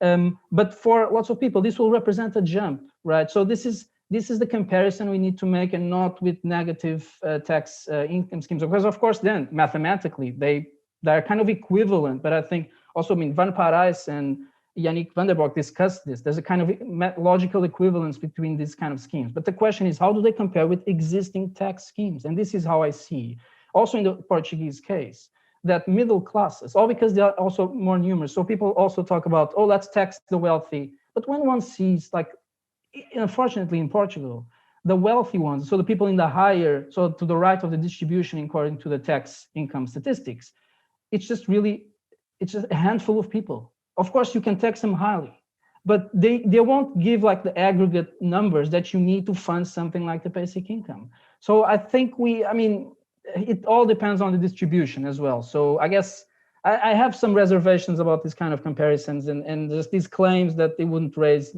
effective tax rates for middle class and also for the top people. But I agree with you, Carl, when you said, I completely agree when you said we need to look into other forms of taxation of these people on top, namely because we know that the share of capital in terms of their income is higher than ever before. Even though, of course, they should also declare that income from capital is also declared as income, right? So it should also be included there. But we need to include taxes on wealth and all sorts of things. I'm just, a little bit skeptic about like this kind of calculations and some of these claims. Okay, well, if I can respond, Okay. yeah, of Short course, response, but go ahead. of course, we have to compare it to the existing system, and that's what the 3.4% increase is. That's what shows you how much taxes have to go up on net contributors to support this basic income program. They have to go up by 3.4% of GDP. Now, those can come from anywhere. Those could come from taxes on the middle class, taxes on the very rich. But if that next net cost was 2%, then the tax that you would need to raise it would be lower. If the next cost was 5%, then the taxes you would need would be higher. But it's the net cost that determines what this new tax burden that needs to be imposed on net contributors is. So the net cost is what you need to know. Okay, thank you very much, Carl. So we're already a little bit late, and we didn't open the floor to questions from the public yet. And so if everyone's okay with it, because I don't want to prevent you from, eating supper and joining your families, etc. Maybe we would extend this for another, 7 to 8 minutes just to field the questions from the public. I think there are 3 or 4 of them that Katerina will sum up for us. And then I'll just give pass the word to anyone who wants to answer any one of them. And then if Carl, Susanna, or Pedro want to add something also on the previous discussion, because you were all very much engaged in Carl's model, you could use your time for that too. Okay, so Katerina? Sure, thank you, Gonçalo, and thank you, everyone. So we have one question on inflation. So how can a basic income lead to inflation, and how could we consider it? And then 2 or 3 questions that I'm summing up in one particular question, which is, maybe could we afford it on a long-term basis? So the sense that maybe UBI is better on a long-term basis, it would be more feasible on that account. And another one who says, maybe we cannot afford to wait to implement a basic income. And one of it was Louise, I think, who asked this question, and she was concerning of the impact that our social status has on our health. And so she thinks that maybe, can we afford not to have a basic income now? So 2 contradicting. One is saying maybe on a long term, and another is saying maybe we have to have it already. So maybe if someone could answer on inflation, and then closing remarks on this, should we wait a while or should we do it now? Perfect. Just whoever wants to address this. Okay, well, if nobody else, inflation, I think that's why we have taxes. The only reason you need taxes, the government doesn't need to tax people to get money. Government makes money, creates money. Well, at the Portuguese level, they don't. At the EU level, they do. Most governments, which are sovereign, do. The government taxes people to counteract the inflationary pressure of spending. The UBI is not special spending. If the government buys a submarine, that creates inflationary pressure.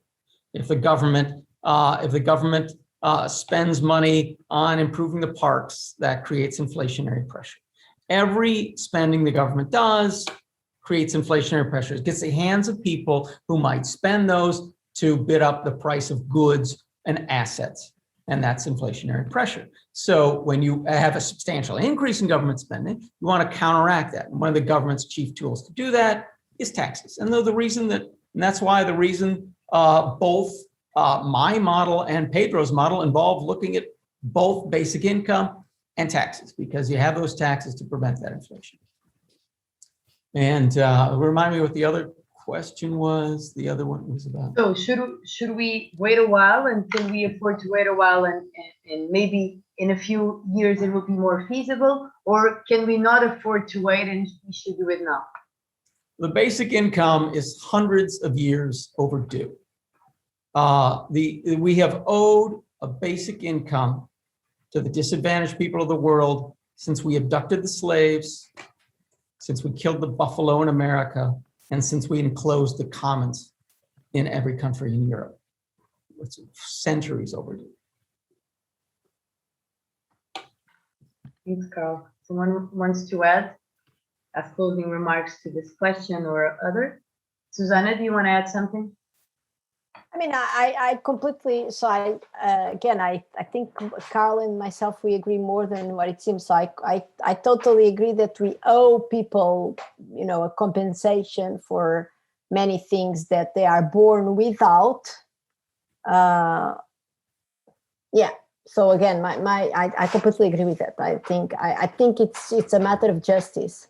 I'm just skeptical about. I mean, I just think of the trade-off.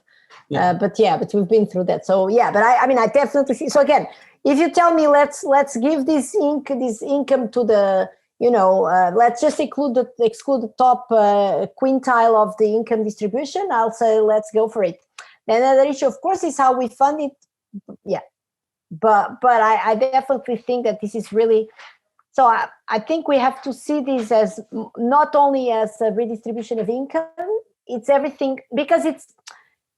Yeah, because the thing is, it's the problem also of, it's not only the amount of money that you get, it's also the fact that it's a true safety net, in the sense that it's there, it's permanent, you don't have to apply, you don't have to reapply, you don't have to show all the documents. You don't get the transfer suspended if you just forget to fill in this form or log into a website.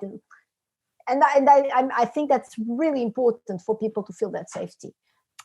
Nevertheless, many of us in the society, we do live with that safety. So I just wonder if, again, and I do think that that's a fundamental right. So I really see this as and it's very important for people's mental health, and definitely, of course, for the children.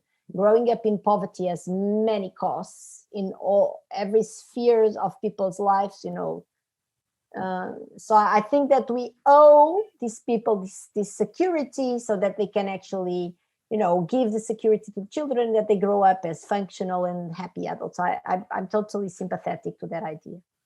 Yeah. Yeah, we've disagreed only some very small arcane points, so. really. It might sound like a big disagreement, but they've been over these actually rather minor technical points. Okay, I don't know if anyone else wants to add anything. Otherwise, we'll just actually I want to today. add something, if possible. Go ahead. So I'm very. I mean, also I like this question, the one that you're commenting now. I'm very sympathetic to this idea that actually I think in my paper I say something like, kind of runs counter what I'm doing there, because I say, in a sense, it's a kind of wrong starting point to to talk about something arguably as revolutionary, like basic income, from the point of view of funding, because you have to take into account existing economic structure. If you say that this is really going to change everything, it's a game changer, then, well, we shouldn't be having an argument that is so instrumental, as in saying, oh, if we should only move into that if it turns out to be immediately good or something like that. In the same way that, we moved from a slave-based economy, and we did rightfully so, regardless of, maybe it hurting the American economy potentially in the short run or something like that. So I kind of undermine my own arguments there. So I'm very sympathetic to this kind of point of view. But that being said, we do need to be careful about these things, right? Because we know how in the past, changes economic, changing the economic structure can lead to great disaster. So I think it's very good that there are all these different kinds of studies that sort of tackle this. And I think actually the best, people who have, have been seeing my presentations about this, they know that I'm not a supporter of basic income. But I think the best way to frame actually basic income is something like, along the lines that Carl and Susanna were now saying, something that connects us to the basic, the fact that we are citizens, and as such, we need to have certain needs fulfilled. And then on top of that they need to be done via sort of distribution of money. Of course, there are people who would say, no, that's not the solution. What we need is less marketization of society. Therefore, you'd need, you'd have all those goods and all those things protected without needing more money. You would have you'll be living in cooperatives or whatever. So, but this doesn't sound very feasible. So I guess it's also a very persuasive element about basic income. It just accepts the pervasiveness of the market system somehow, right? So I think these are interesting points. Yeah.